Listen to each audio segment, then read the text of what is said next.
Welcome back to my channel, Cooking with Remote Jet. Today I'm making some sawfish fritters. I just add my scallion in.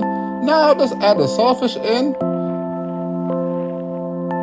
and mix it up. Then we're gonna add some black pepper, some salt, and some abdola.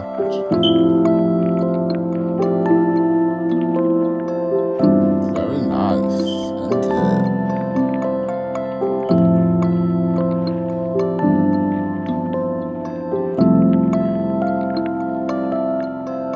Now I'm adding my water and mix it around. You want it just like that.